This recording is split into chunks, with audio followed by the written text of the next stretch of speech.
we don't live that long, right? And we're really complicated. And it's not easy to learn how to be a person. I mean, it takes you like 40 years before you can learn to be a person enough so that you can get out of your mother's basement. So it's hard. That's half your life before. Well, maybe not 40, but certainly sometimes. It takes a long time to learn how to be a human being, and and we're very, very complicated. We're way more complicated than we can understand. And we've been watching each other for a long time, watching ourselves, telling stories about ourselves, trying to draw some wisdom from our self-observations to teach to our children and to our grandchildren and so forth. And we've codified them in all sorts of strange ways in these memorable stories, fairy tales and myths and religious stories, all of those things. And what are they there for? They're there to remind us who we are, because we need to know who we are. I believe the most important idea that's ever been generated is the idea that men and women are made in the image of God. I think that a culture that isn't predicated on that belief, knowingly or unknowingly, and better, knowingly, is doomed to absolute catastrophe. Because there's no reason to assume that there isn't something about us that's of transcendent value. I mean, if for no other reason than the fact of our consciousness, like here we are, we're aware of what there is. And it isn't even obvious that there could be what there is if there wasn't something that's aware of it. And so our very awareness plays an integral role in the fact of being itself.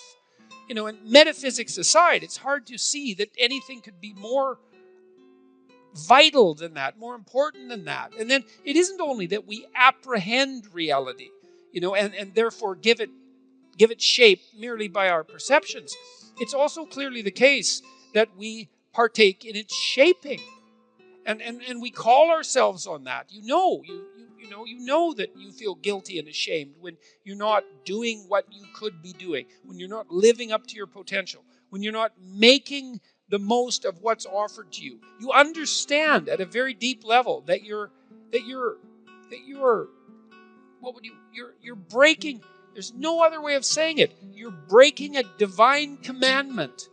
You're offered this unbelievably rich possibility, and it's there for you to grapple with. And you say, well, I don't believe in such things, in the divinity of humanity, or in divinity itself, or in the divine for that matter. But you can't fool yourself with that kind of argumentation. It doesn't stop you from feeling guilty and ashamed and worthless and disappointed and frustrated and angry and vengeful at the fact that you're wasting your life and you're noticing it, and that you're making yourself much less than you could be, and that you're making things around you worse for everyone else. And like, perhaps there's a psychopath or two in the audience who just doesn't give a damn, and who is focused only on instantaneous gratification for their most primordial impulses this moment, right? But it's not a sustainable mode of being, and it's very rare. And so the purpose of religious ideas is to wake us up. It's to remind us who we are, right? It's to remind us that we're imbued with a spirit that can be best described in some sense as immortal. It's the spirit that allows all of us to be conscious, that we all participate in simultaneously, that gives rise to the world and shapes it. I lose my ability to think straight or intelligently in confrontational or unfriendly social situations. Any suggestions for adaptation or improvement? Well, a couple, I suppose. One is that when you get nervous in this kind of situation that you're describing, what often happens to people is they start paying attention to themselves. They get self-conscious. So, let's say I got self-conscious all of a sudden during this Q&A. what would happen is that I'd stop paying attention to the questions and the screen and what I'm doing, and I'd start paying attention to how I was feeling and to the nervousness, and then I'd start to get aware that I was not responding properly, and that would make me more nervous, and then I would get more aware of that, and that can just shut me down entirely. And that's happened to me now and then in a lecture, and sometimes it almost happened when I was talking to Sam Harris the first time. What you have to do in a situation like that is, it's not so much that you have to stop attending to yourself, because if you start thinking, I should stop attending to myself, then you'll just think about yourself more. What you have to do instead is pay more attention to the situation and to the people that you're talking to. So you have to increase the degree to which you're attending outwardly, and that'll stop you from attending inwardly. That's a very effective technique. You can practice that, generally speaking. Every time you get nervous, start paying more attention, and that'll help you out a lot.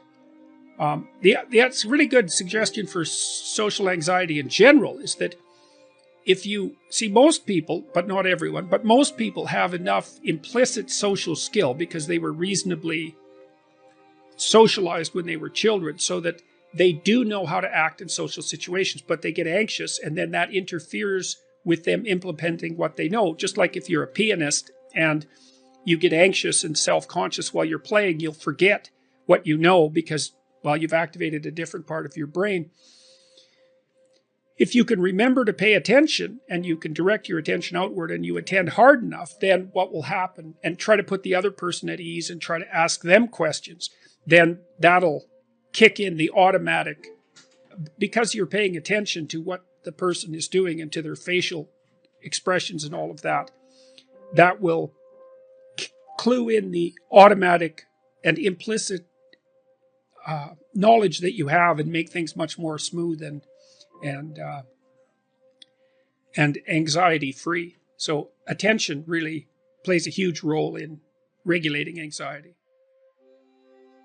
You know, there's this idea very deep idea in clinical psychology, a fundamental idea, which is that if someone's anxious about something, what you do is and it's getting in their way, you take what they're anxious about and you define it, because that already delimits it, right? Because one of the problems with being anxious about something is you won't speak of it. It's like Voldemort. And then if you don't speak of it, it's way bigger than it should be. As soon as you start talking about it, you cut it down to size. And it's for a bunch of reasons. It's because you're not as afraid of as many things as you think, and you're braver than you know, and more capable. So as soon as you're brave enough to start talking about what you're afraid of, then you see that there's more to you than you thought, and that there's less to the problem than you thought. And then you can decompose it further into smaller problems, and then you can figure out how to approach those smaller problems. And then it doesn't seem to me to be that you get less frightened. It seems to be that you get more courageous, which is way better than being less frightened, because there's lots of things to be frightened about. So if you're courageous, that really does the trick. Well, if you're dealing with someone who's particularly socially inept and you're doing psychotherapy with them, you might teach them how to shake someone's hand properly and say their name and remember the other person's name. And so you just practice that with them so that they have the motoric routine down. So that form of knowledge is built right into your body. It's like, look at the person, put out your hand, shake it, not like a dead halibut, but with a reasonable grip. Say your name, don't mumble it, look at them so that they can hear you, and then when they say their name, try to remember it. So you can practice that with people, and so then they develop something that's motoric, right? It's embedded right in their body. And then you can say to them, well, the other thing you can do is when you start a conversation is don't sit there thinking about what you're going to say next, because then you won't be paying attention to the person and you'll make a fool out of yourself, because you'll manifest non sequiturs, right? Because you'll get out of, it's like if you're dancing and all you're paying attention to is where your feet are, then you're going to step on the other person all the time. So you want to pay attention to the other person, and then whatever automatized social knowledge you have will come to the forefront. So it's a good thing to know if you're socially anxious, right? If you're socially anxious, one of the things you should do is pay way more attention to the person you're talking to rather than less. And you should pay as little attention as possible to yourself. So if you feel yourself falling in because you're anxious, then what you do is you push your attention out and pay attention to the person, because to the degree that you've been socialized, then all your automatic responses will kick in.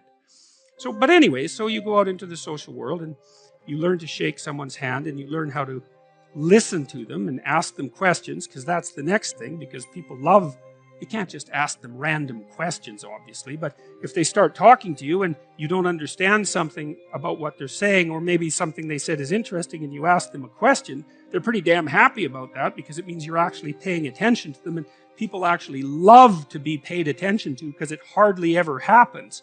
So they really, really like it. And so, okay, so what's happening? Well, first of all, you're mastering the automated motor movements, right?